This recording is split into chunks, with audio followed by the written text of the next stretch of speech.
desire.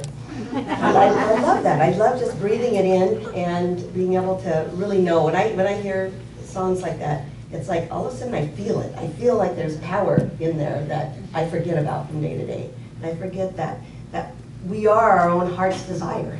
You know, we search out here to try to get it, and then we breathe in, and then we realize that it's all right here, that love, everything that we search for is already within.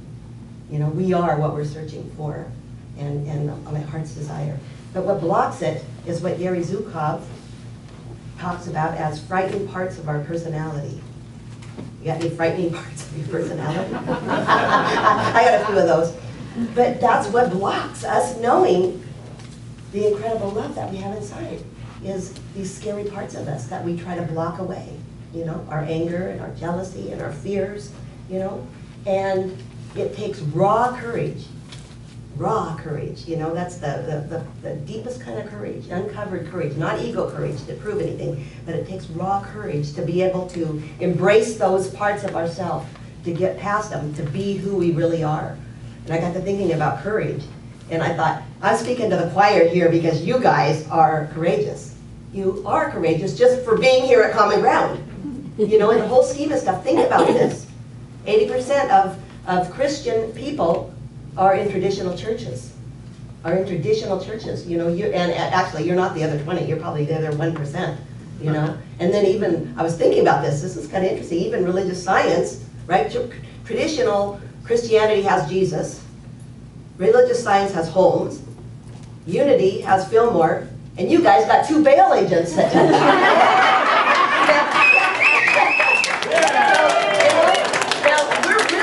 It takes courage to say that you even come here. I mean, how many times have you ever, you know, said, where do you go to church? Well, you know, Common Ground. Well, what's that? Is it a church? Well, it's kind of, you know, spiritual center. Yeah. Well, you know, what is it? Religious science? Is it Unity? Is it New Thought? Well, I don't know. You know. So I applaud you. It takes courage to be able to come here, you know, and be able to.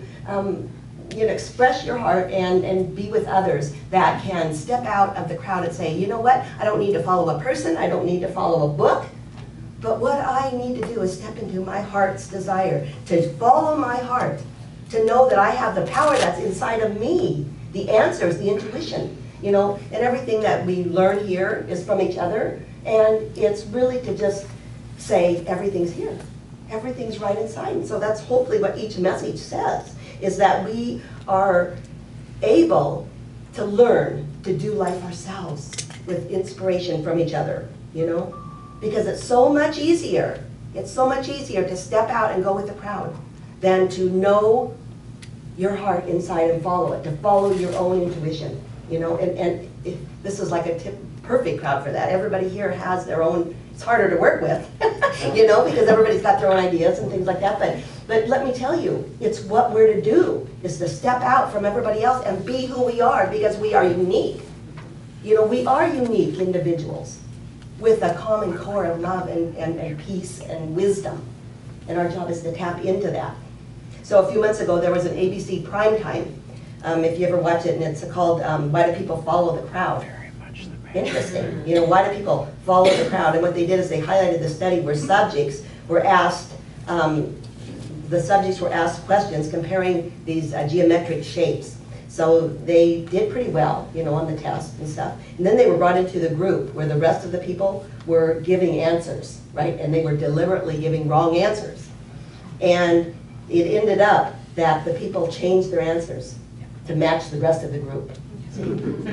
Now you wouldn't do that, you guys, but that's the majority. That's what they're talking about. And then they even had this MRI hooked up to them, and they discovered that when the subject was decided, the area that lit up the brain was actually the spot where vision is interpreted, which means that for those who decided against the group, that this fear center lit up. Because it's scary not to follow the group. It's scary to reach out on your own and follow your own heart. And that's what this talk is about, is having the courage, the raw courage to follow your own heart by embracing the personality that you have, loving it enough till it dissolves into love, right? And then you take that and you move out uniquely into the world. It's scary not to fit in. So I got thinking about, you know, the confessions, you know, in different religions. You've got confessions. I think, Judy, you probably know about that. Judy, Tony, wherever you are, about confessions. And there's rules that we follow. There's no rules here. The only rule that you would have here is it loving? The only rule that you can live inside of yourself is it loving? Can I do it? Is it loving? That's your intention. That's how you check your intention. Is it loving? You know, you don't need to have a rule and see, you know, if it works or not. You know, is it loving? John Lancaster Spalding said the highest courage is to dare to appear to be what one is. It takes courage to be who you truly are. It takes way more courage than to be this big ego, because it's different than everybody else is doing. I love this, you know, that the Latin form of courage is courage, and it means coming from the heart. See, courage is coming from the heart. Courage isn't about ego, trying to prove anything. Courage is coming from the deep recesses of your heart. The Tao Te Ching says that courage is derived from love. So that's what it's about. Courage is about bringing love to each other and bringing love to yourself, to those frightened part of yourselves. That's what we're talking about more today, is the courage to bring love to the scary parts of us, to the little demons that we have inside, to bring love to yourself so that you can change yourself and the world in turn. Because it takes courage to do the right thing. You know, it takes courage. My dad used to say, oh, go do the right thing. You know, but what's the right thing? You know, and if you don't know, it's inside when we're quiet enough to find out. It's not out in a book. We have tons of books out there. You can find all sorts of answers, but they're different for everybody. Everybody has a different answer. To the same question, there's different answers. And our job is to find the answer that's right for us. See, it takes so much courage to live a conscious life, doesn't it? Every day making a choice that is about love. Every thought, every action is courageous when you come from the place of love within you. So like, just think of the stuff in your life you're going through right now, and the decisions that you have to make, and the things that you talk about. Does everything that you say come with the intention of love? You know, love. And I don't mean huggy love. I'm talking about an openness and a compassion for each other. You know, that's what love is.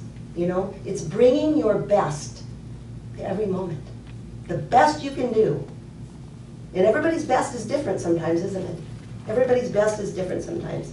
But it's taking responsibility. You know, spiritual courage, this whole raw courage, is about taking responsibility for what we're feeling and not being the victim and not putting it out there about what someone did to us. Or this person did this and this person did that. It's about saying, why am I experiencing it? Why am I seeing it then? It's about opening up and doing some evaluation in here and then living from that piece of you. It's about facing every fear that you have. You know, I met with someone recently, not here. You know, it's a friend of mine. Actually, it's a family member. And the family member said, you know, I just hate where I live. I hate what I do. I hate who I live with. I hate my life. Everything was the most negative and painful conversation that I ever had. And I thought, you know, he said, I want to run away. And, you know, the truth is that it would take guts to just get up and go and do it. But it would take courage, see, the courage to stay there and face it and deal with what's going on in his life. That's what we're talking about, is standing up to whatever's going on in your life, not going to bed. I've done that before. I've told you about covering up my head with my covers and feeling in a gray period of my life. And sometimes you have to do that. But it's courage that brings you through it. It's courage that says, I will stand and I will face whatever comes into my field of awareness. And I will do it with love. We can all face it, but what do we crumble under it, or do we open up into the field of love? Because it takes this incredible courage to do that. Mark Nepo, in his book, he's an awesome author. And he says, to have the life that you want, you have to be present to the one you're having now. Right? Don't you love that? You have to be present to the life you're having now before you think you can go have another life. You know, how many times have your life been rebuilt? You've kind of run from this life and you didn't have this life, and the same problems follow you. So you have to be present to the life you're living now before you can create the next one. Before you can create the next one. I keep thinking about that because it takes this courage to look inside and to see what was ours to do. What was ours to do?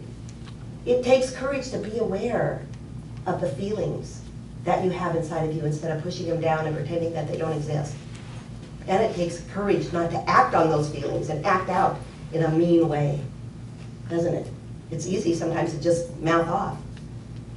It's harder to hold it within and transform it into an energy of love before you say anything. And that's what we're called to do. That's spiritual courage. Isn't to just say what you mean. My God, we can't do that all the time, can we? We have to take that energy within and find out what's going on in us, because the world starts here. The world starts inside of us. And whatever you see out there, you're supposed to see so that you can heal it inside.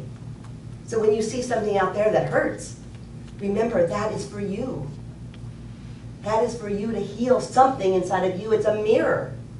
What you see is a mirror for what's going on inside. And that's a hard practice. That takes courage to be able to say it's nobody else's fault. And there's no fault. It's only a teaching. It's something to learn in life, you know? But we keep recreating the same life.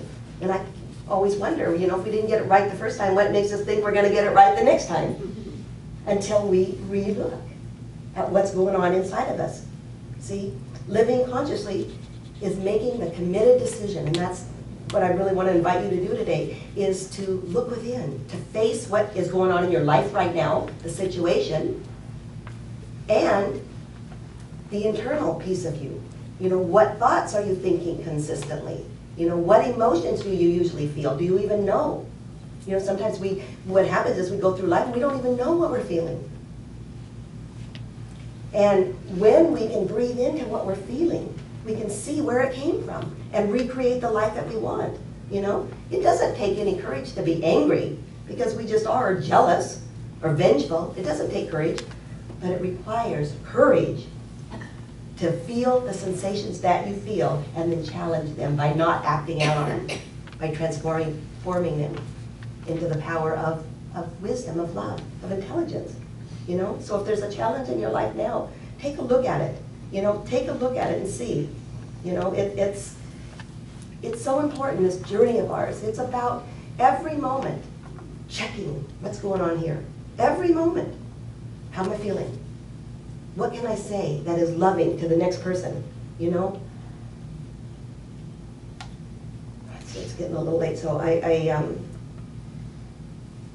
Gary Zukov has some great ideas for being able to check your intentions. You know, why are you doing something? Why are you doing things in your life? Because intention is it's a huge word. What it means is why? Why am I doing this? Because if you're doing something for the wrong reason, you're creating havoc in your life. You're creating a life of chaos. So here's how you check. Here's what he says is that, you know, is your real intention to create harmony instead of discord? So whatever's going on in your life, think of these intentions. There's 4 of them. Is it to create harmony, or are you going to create chaos when you say something? So right now, something's going on in your life where that applies. Are you going to say something that creates discord, or are you going to say something that creates harmony to somebody if you have something? Are you in cooperation, or are you in competition with somebody else? The next one, are you sharing? Are you giving, or are you hoarding? Big one, sharing instead of hoarding. And are you having a reverence for all of life instead of exploiting it? He says act on it because it is an intention of love and we can create only healthy and wholesome consequences when we come from those pure intentions. So that's my huge prayer for all of us, is that we know where we're coming from, that we can check our intentions, that we can come from that power of love that is buried down deep inside. And when we know our intentions and we clear those frightened parts of our personalities, embrace them and love them, we will find our heart's desire, just like Terry talked about. And that heart's desire isn't out there in the love that was on the film. By the way, that was the wrong one I sent. He sent you the wrong one, but anyway, it worked. It worked. I went, oh my God, I just happened to look at that film, and I went, oh, that's not the one I meant to show today. But you know what, it worked fine. It worked just fine because, it said the same thing. It said the same thing, that we're out there searching for something when really, really it's inside of us. So my prayer is that I love this, that we are this middle guy, all of us, that we dare to turn around. No, and it could be that, I don't mean turn around and do that. But I mean, we dare to be different. We dare to be different. That's what this talk is about. Dare to be who you really are. The power and the wisdom and the love of the Spirit inside of you. Thank you.